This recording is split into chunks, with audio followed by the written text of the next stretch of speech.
Assalamualaikum warahmatullahi wabarakatuh. Perkenalkan saya Ragil Tratmojo.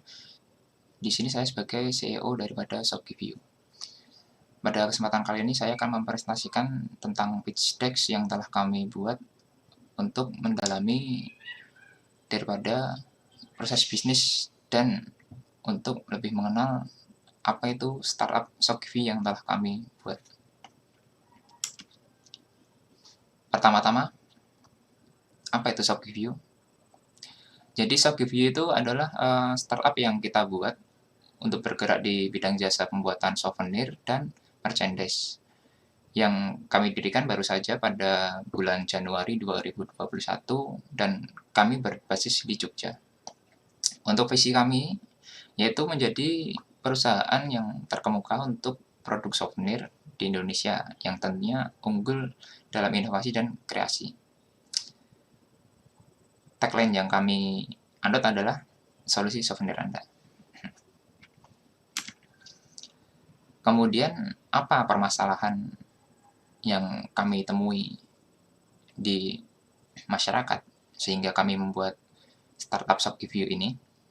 Permasalahan yang pertama adalah minimnya variasi produk. Jadi di pasar itu sudah banyak vendor yang menyediakan custom souvenir. Namun dari kebanyakan atau hampir semua vendor tersebut hanya menyediakan custom souvenir spesifik pada produk tertentu. Misalkan pada vendor A, mereka hanya spesifik untuk mengcustom botol atau pulpen atau custom USB flash disk seperti itu. Jadi di vendor tersebut hanya homogen produk saja, tidak heterogen. Kemudian permasalahan yang kedua yaitu non-customable atau tidak bisa di-custom. Jadi di pasaran itu masih sedikit dari vendor-vendor yang menyediakan kesediaan untuk memberikan custom ke produk tertentu. Misalkan di produk A, di vendor A mereka menyediakan pilihan souvenir bertipe botol. Nah, pada botol tersebut mereka tidak bisa memberikan custom, misalkan bisa diberi tali atau ukurannya sedikit berbeda, seperti itu tidak bisa. Sehingga di sini kami menghadirkan Shopee. Kemudian permasalahan yang ketiga yaitu besarnya kuantitas pembelian. Seperti yang kita ketahui bahwa untuk membeli sebuah merchandise atau souvenir yang secara kuantiti itu memang sebagian besar itu mereka memiliki peraturan bahwa adanya minimum pembelian. Nah, di permasalahan yang kita temui, vendor-vendor ini tuh mereka memberikan kuantiti minimum pembelian itu sangat besar, misalkan 300 biji seperti itu. Kemudian untuk mengatasi permasalahan tersebut, kami memberikan solusi yaitu di Shopee kami memberikan heterogen produk. Di sini kami menyediakan bermacam-macam variasi produk. Jadi kami tidak spesifik ke satu produk tertentu, tapi kami memiliki banyak varian produk yang dapat di-custom nantinya. Kemudian kami menurunkan batas order menjadi lebih kecil. Misalkan di vendor tertentu itu mereka 300 pieces untuk sekali order. Kami mengusahakan bisa memberikan layanan order dengan minimum pembelian adalah 50 pieces, sehingga jangkauan daya beli atau kebutuhan daripada masyarakat itu dapat terpenuhi. Kemudian tentunya kita customer ready yang menyediakan full spec custom untuk produk-produk yang kita tawarkan, yang nantinya itu bisa di-custom langsung melalui web. Jadi pada soft view itu nanti kita bisa langsung meng-custom atau memberikan gambaran custom yang kita inginkan itu langsung melalui web. Yang nantinya dia jatuhnya berupa mockup yang kita bisa untuk memperkirakan, oh nanti misalkan produk A, misalkan mug, gelas mug, nah nanti bisa kita gambarkan atau kita proyeksikan seperti apa produk yang diinginkan. Lalu target market daripada ShopGive adalah ada organisasi, instansi, perusahaan, dan pesta. Nah, dari keempat ini tentunya mereka memiliki acara-acara.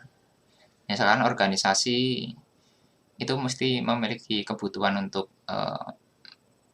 misalkan untuk merchandise atau untuk branding seperti itu. Kemudian ada instansi yang biasanya ada pengadaan untuk acara-acara tertentu yang membutuhkan merchandise juga, sama seperti perusahaan. Yang tentunya kalau perusahaan mereka lebih fokus ke merchandising atau ke branding pada event-event besar seperti pameran atau kegiatan perhelatan akbar lainnya di perusahaan. Kemudian yang terakhir ada pesta. Tentunya pesta di Indonesia itu ada banyak sekali, misalkan ada pesta ulang tahun, pesta pernikahan, yang di dalam pesta tersebut biasanya kebiasaan masyarakat Indonesia itu menggunakan souvenir di dalamnya itu. Kemudian dari ukuran segi size marketnya, dari analisa yang kami lakukan, di Indonesia memiliki usia produktif antara umur 15 sampai 50 tahun itu ada 183,36 juta jiwa. Yang tentunya jumlah sangat banyak itu mereka bergabung atau tergabung dalam suatu organisasi ataupun menjadi individual yang tentunya pasar itu sangatlah besar sekali di Indonesia. Kemudian dari data BPS sendiri ada 41 juta perusahaan. Dari total itu tentunya kesempatan untuk menjadikan peluang untuk menyediakan kebutuhan merchandising atau souvenir itu sangatlah besar. Kemudian untuk pesta, di sini kami mendapatkan data dari BPS yaitu 2 juta pernikahan per tahun. Sangatlah besar itu. Jadi rata-rata pernikahan ini dapat menjadi pasar khusus untuk souvenir yang akan kami targetkan. Kemudian di sini ada kompetitor-kompetitor yang sebelumnya sudah ada, yang kami nilai dari sudut pandang customisasi sama dengan sudut pandang dari metode mereka memberikan gambaran produknya. Pertama di sini ada Etsy yang mereka memang produknya banyak sekali, namun mereka menggunakan tipenya itu pilihan produk, jadi nggak bisa custom. Namun mereka bisa menggunakan preview mockup secara custom, walaupun produk yang mereka tawarkan itu hanyalah pilihan. Jadi yang custom itu hanya desainnya saja. Kemudian di bawahnya ada Bride Story dan Wedding Go sebagai marketplace daripada hal-hal yang berkaitan dengan pernikahan. Bride Story dan Wedding Go mereka hanya memberikan pilihan dan produk sampelnya itu hanya berupa gambar seperti itu. Kemudian di sini ada custom souvenir dan souvenir 1, 2, 3. Nah, di sini mereka menempatkan, setelah kami analisa, mereka menempatkan diri pada bahwa mereka juga bisa menawarkan souvenir custom, namun sampel yang diberikan itu hanya berupa gambar dan tidak bisa live preview di web. Jadi misalkan mereka membutuhkan desain tertentu seperti itu tidak bisa. Nah, di sini kami ShopGive menempatkan diri sebagai yang bisa mengcustom produk, namun custom tersebut bisa langsung dilakukan di web. Jadi ada gambaran tentang bagaimana produk akhirnya nanti seperti apa. Kemudian bisnis model Canvas yang telah kami analisis dan kita gambarkan seperti adanya customer segment yang tadi ada usia produktif, ada kebutuhan untuk pesta-pesta, ada kebutuhan untuk organisasi, ada kebutuhan untuk instansi. Kemudian ada customer relationship yang untuk engagement antara kami dan customer adalah program cashback, ada diskon, referral program, dan giveaway. Kemudian kanal yang kita gunakan untuk promosi ataupun berjualan adalah ada Instagram, sekaligus Facebook, ada website, ada e-commerce, dan iklan untuk menjangkau customer. Pada sumber penghasilan kami itu berasal dari penjualan, reseller, dan konsultasi produk. Kemudian value proposition kami ada di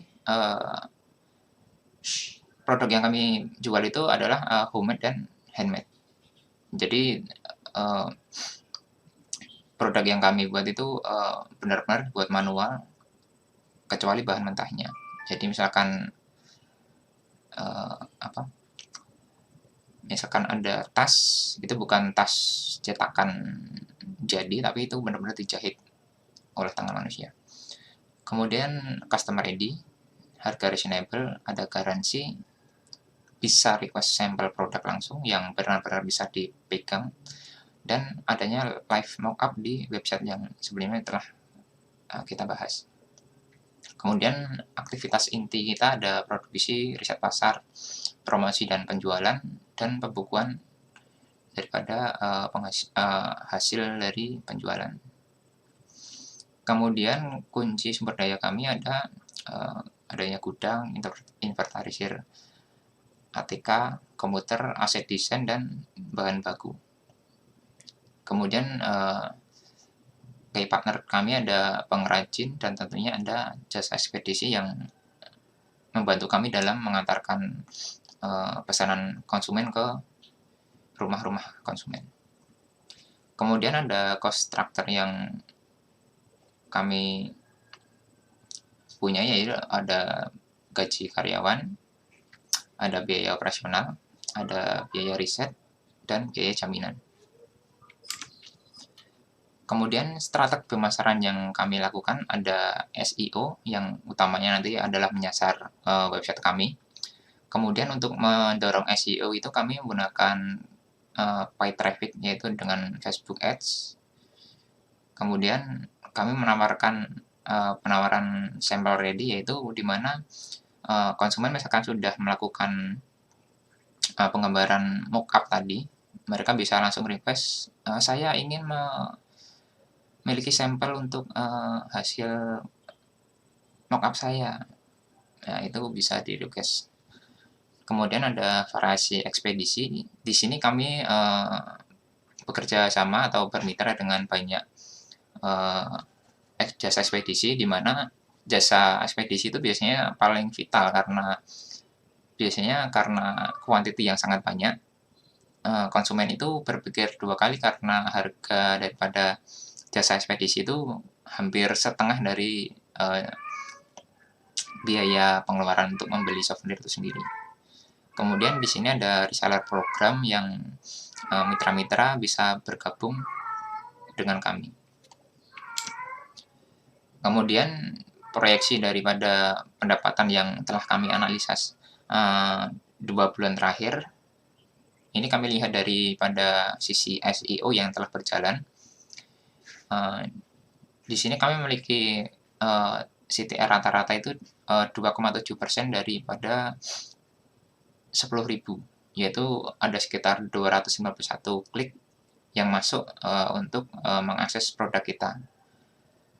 Jadi daripada klik yang masuk ini ada masukan atau, rasio daripada yang benar-benar membeli, eee, souvenir ke kami itu, menghasilkan laba sekitar Rp6.000.000, yang di masa pandemi kemarin itu sangat, eee, menantang bagi kami karena kami juga baru mulai dari bulan Januari. Itu, menurut kami dengan, pendapatan seperti ini sudah sangat positif karena dari kompetitor yang masih offline itu juga mereka juga sangat pasarnya juga masih sangat lesu sekali. Namun pada, grafik yang kami analisa ini trennya masih bagus, yaitu, mereka pelan-pelan, memiliki tren naik sehingga untuk kuartal kedua dan seterusnya kami proyeksikan bahwa pendapatan ini akan terus naik. Kemudian dampak sosial daripada Shopee yang pertama ada, local communities yang berpengaruh ke ekosistem pembuatan souvenir, yaitu terbentuknya persaingan pasar dan mendorong perkembangan inovasi dan kreasi daripada persaingan. Kemudian ada social impact, yaitu, masyarakat lebih mudah mendapatkan akses souvenir dan masyarakat juga lebih banyak memiliki pilihan untuk, souvenir yang akan mereka beli. Kemudian ada governance, yaitu, menambahkan, daripada pemasukan ke negara yang berupa pajak, kemudian menggerakkan ekonomi nasional yang tentunya sangat membantu bagi pemerintah. Kemudian di sisi, pegawai atau employees, yaitu mensejahterakan karyawan, memberikan kesempatan kerja, dan tersedianya lapangan kerja yang lebih, luas. Kemudian ada social value, yaitu untuk, membentuk kreativitas dan ide dalam membuat souvenir atau hadiah. Kemudian ada social culture, yaitu, seperti yang sebelumnya saya, bilang bahwa di Indonesia itu untuk setiap perhelatan besar atau seperti pernikahan atau ulang tahun itu ada tradisi bahwa, di sana kita harus memberikan sebuah kenangan atau buah tangan dalam acara tersebut. Kemudian ada scale outreach, yaitu, jangkauan akses yang dimiliki oleh, masyarakat itu menjadi lebih luas, karena banyaknya persaingan yang bertambah itu. Kemudian di, social benefit ada, souvenir atau merchandise yang diberikan, bermanfaat bagi tamu. Jadi goal yang dituju adalah bahwa, souvenir-souvenir yang telah dibeli oleh konsumen itu bermanfaat bagi tamu-tamunya. Kemudian untuk, end user atau customer sendiri, dampak sosial yang didapatkan adalah konsumen tersebut terbantu dengan, terpenuhinya kebutuhan daripada souvenir custom atau kebutuhan souvenir tertentu. Kemudian ini, roadmap yang kami rencanakan, yang telah berjalan sampai dengan, kuartal 2 di bulan ini. Di kuartal pertama kami, baru melakukan brainstorming, analisis, dan survei, di mana kami memutuskan untuk, memilih-milih, produk yang sedang trending.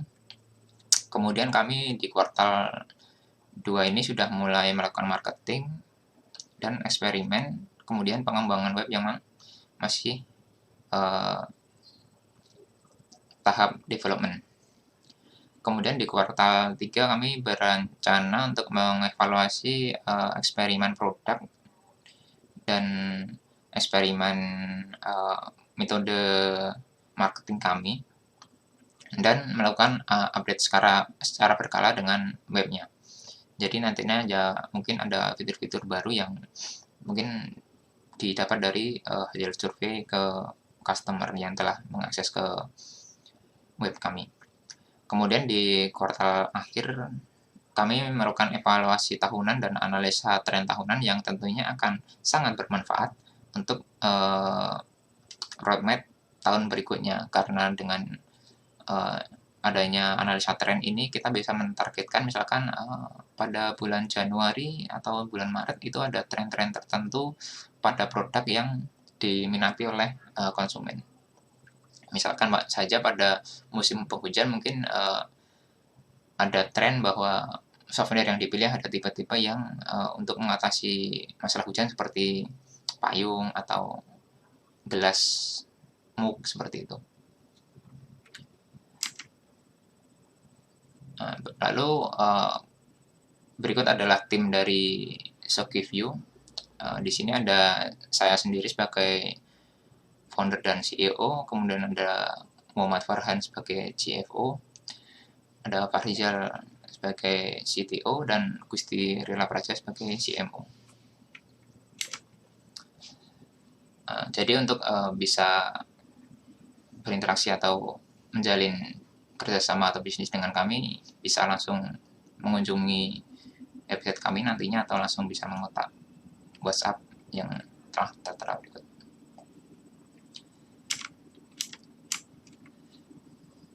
Jadi itu presentasi penjelasan daripada pitch deck yang telah kami buat untuk startup SoftGiveU. Terima kasih atas perhatian semuanya. Wassalamualaikum warahmatullahi wabarakatuh.